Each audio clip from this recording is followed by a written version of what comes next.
चलिए आपको दूसरा न्यूमेरिकल दे देते हैं, इसको सॉल्व करते हैं, फिर उसको प्रैक्टिस कर लेते हैं, ठीक है।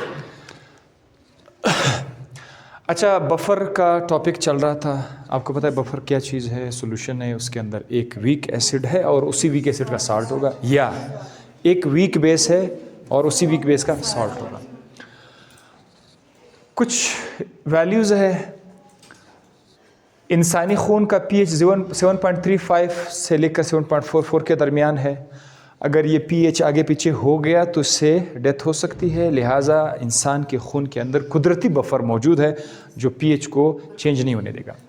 इसी तरह सलाइवा जो आंसू है उसका pH 7.40 है, तकरीबन बेस न्यूट्रल है। स्टमक का बहुत ज़्यादा एसिडिक pH है, इतनी वैल्यू है। अंडे का जो सफ़ेदी है वो बहुत ज़्यादा बेसिक 8.1 है, और दूध जो है वो 6.7 अराउंड न्यूट्रल के थोड़ा सा करीब है, थोड़ा सा एसिडिक है। बफ़र की एप्लीकेशन आपने सिर्फ ये देखनी है कि बफ़र कहाँ कहाँ पर यूज़ होता है, जो हम लोग बनाते हैं। इंडस्ट्री में जो कारखाने होते हैं जहाँ चीज़ें बनती हैं, जैसे फोटोग्राफिक प्लेट्स होते हैं, फोटोग्राफिक प्लेट्स उन एक किस्म का प्लास्टिक है, ये जब हम बनाते हैं तो इसके बनाने के दौरान हमें बफ़र की ज़रूरत पड़ती है। इस तरह चमड़ा और जो कलर्स हम बनाते हैं उधर भी हमें बफ़र की ज़रूरत पड़ती है। इसके अलावा इलेक्ट्रोप्लाटिंग, एक मेटल के ऊपर दूसरा मेटल को ऐड कर देना, एक मेटल के ऊपर दूसरा मेटल को ऐड करना, इलेक्ट्रोप्लाटिंग में भी हमें बफ़र की ज़रूरत पड़ती है। एनालिटिकल प्रोसीजर में जो आपका NMR है, मास स्पेक्ट्रोस्कोपी है, उनमें हम लोग जो है ये बफ़र यूज़ करते हैं, एनालिटिकल प्रोसीजर उसको कहते हैं। इसके अलावा जो pH मीटर आपने देखा है आपके लैब में पड़ा होता है, pH मीटर, वो आप किसी सॉल्यूशन में डिप करते हैं, उधर वो बता देते हैं कि pH 2 है, 3 है, 4 है। उस pH मीटर को स्टार्ट में फंक्शनलाइज करने के लिए उसको कैलिब्रेट करना पड़ता है कि बाद में वो सही तरीके से काम कर सके। तो pH मीटर की कैलिब्रेशन में भी हम ये बफ़र यूज़ करते हैं। और इसके अलावा जब हम लैब में तजर्बे करते हैं, जरासीम को ग्रो करते हैं, उस पर तजर्बा करने के लिए, जरासीम को ग्रो करने के लिए जो खुराक होता है वहाँ पर भी हम लोग बफ़र ऐड करते हैं। ये बस 4 पॉइंट्स थे। अब हम आ जाते हैं यहाँ पर एक न्यूमेरिकल है, उसको सॉल्व करते हैं कि what is the pH of buffer if concentration of CH3COH, ये बफ़र का कौन सा पार्ट है? ये एसिडिक पार्ट है, वीक एसिड है, ठीक है। इसका कंसंट्रेशन उन्होंने दिया हुआ है 0.1 मोलर। अच्छा, इस बार मोल्स नहीं दिया हुआ है, मोलर दिया हुआ है, ठीक है। तो आपको मोल से मोल की तरफ जाने की ज़रूरत नहीं है। एंड CH3CONA, ये कौन सा पार्ट है? ये सॉल्ट है। कभी अगर ये CH3CONA की शक्ल में लिखा हुआ होगा भी वही सॉल्ट है, तो समटाइम अगर ये जस्ट इस तरह लिखा हुआ है CH3COO-, ठीक है, तभी भी वो सॉल्ट वाला पार्ट है, और ये 1.0 m है। अब उन्होंने इस एसिटिक एसिड का pKa भी हमें दिया हुआ है 4.76 दिया हुआ है। सवाल में या तो उसका Ka दिया जाएगा या pKa दिया जाएगा। यहाँ उन्होंने हमारे लिए इतनी आसानी की हुई है कि आपको Ka को pKa में कन्वर्ट करने की ज़रूरत नहीं है, ऑलरेडी हमने आपके लिए कन्वर्ट किया हुआ है, तो एंजॉय करें। ये सवाल है।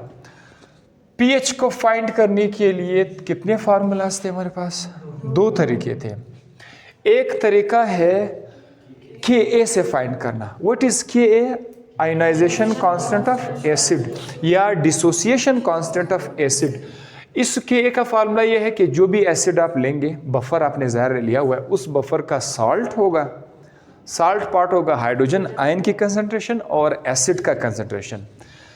सॉल्ट और एसिड के कंसंट्रेशन को इस तरफ ले जाएंगे, एसिड Ka के साथ मल्टीप्लाई करेगा, साल्ट कंसंट्रेशन के साथ डिवाइड होगा, जो आंसर आएगा वो हाइड्रोजन आयन की कंसंट्रेशन हो जाएगी।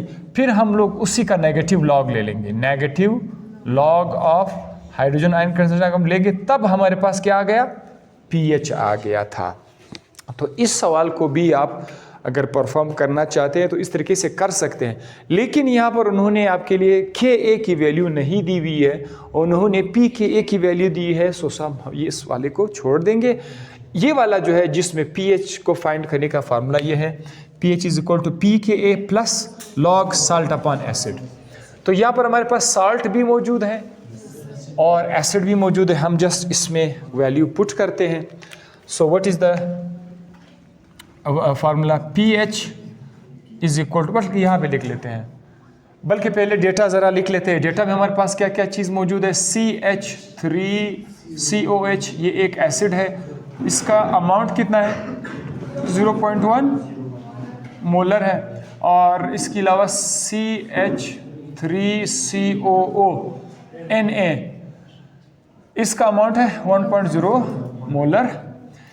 और pKa की वैल्यू हमारे पास मौजूद है 4.76।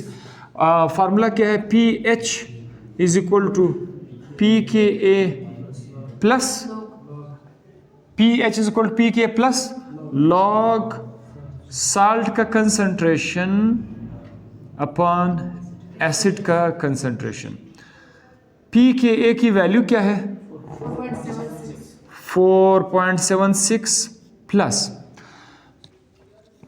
लॉग साल्ट कितना है, ये है 1.0 है, तो 1.0 एसिड कितना है 0.1। अच्छा ज़रा एक मिनट मार, अभी आप फ़ौरन वो काम ना करें, ठीक है। आप लॉग 1/0 0.1 पे डिवाइड करें। बाज़ औक़ात क्या है कि लॉग का एक फार्मूला मैंने आपको बताया था ना कि जब लॉग मल्टीप्लाई हो रहा है a और b के साथ, इसको किस तरह लिखा जाता था, log a plus log b। हाँ अच्छा, आज ये भी ज़रा देख ले कि अगर log a अपन b हो तो फिर इसको कैसे लिखा जाएगा, log a minus log b, ठीक है। तो ये log a अपॉन b वाला टाइप है, आप लिख सकते हैं इस तरह से। लेकिन एक आसानी मैं आपको बताना चाहूँगा, वो आसानी ये है कि 1.0 को तो 1 ही है ना, 1.0 तो 1 ही है। अगर आप इसको 1 लिखना चाहते हो तो 1 लिख। ये जो 0.1 है, इससे छुटकारा पाने का कोई तरीका आपके जहन में है? ये 0.1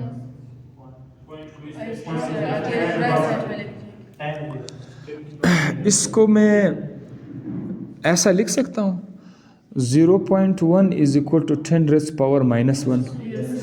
याद है ना सबको? शाबाश। तो मैं 0.1 की जगह 10⁻⁻1 लिखना चाहता हूँ। आपको ये भी याद है कि लाइन के नीचे जब कोई पावर होगा, आप उसको ऊपर ले जाना चाहते हैं, वो क्या हो जाएगा, प्लस हो जाएगा। तो ये हो जाएगा 1.0 मल्टीप्लाई बाई 10⁻⁻1 प्लस 1 तो लिखा नहीं जाता ना, तो +1 अच्छा नहीं लगता लिखना, तो इट इज़ जस्ट 10।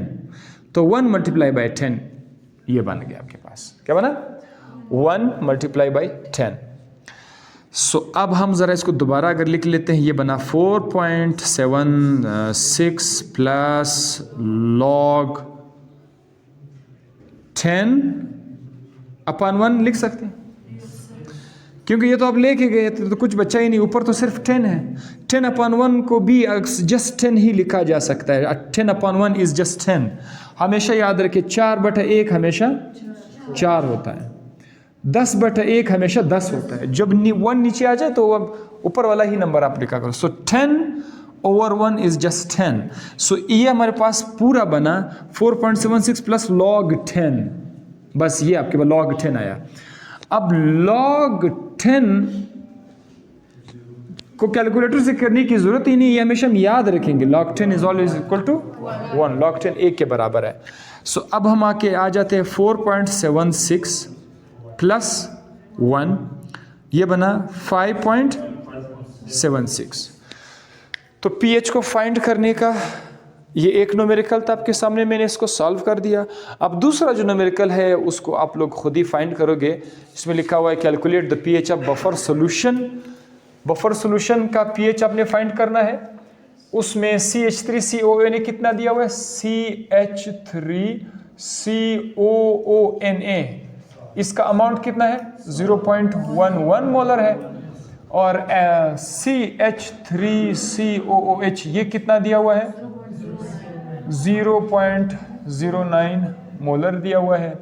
Ka की वैल्यू उन्होंने आपको दी हुई कितनी है 1.8 × 10⁻⁻5 ये दी हुई है। तो उसको pH फाइंड करने के लिए क्या करोगे वो आप खुद ही चेक कर लें। इसको ज़रा सॉल्व कर ले, ठीक है। इसमें आप दोनों फार्मूला अप्लाई कर सकते हैं। pH plus p K, pH is equal to p K plus log salt upon acid भी आप लोग अप्लाई कर सकते हैं, और दूसरा के वाला फार्मूला भी आप इस पर अप्लाई कर सकते हैं।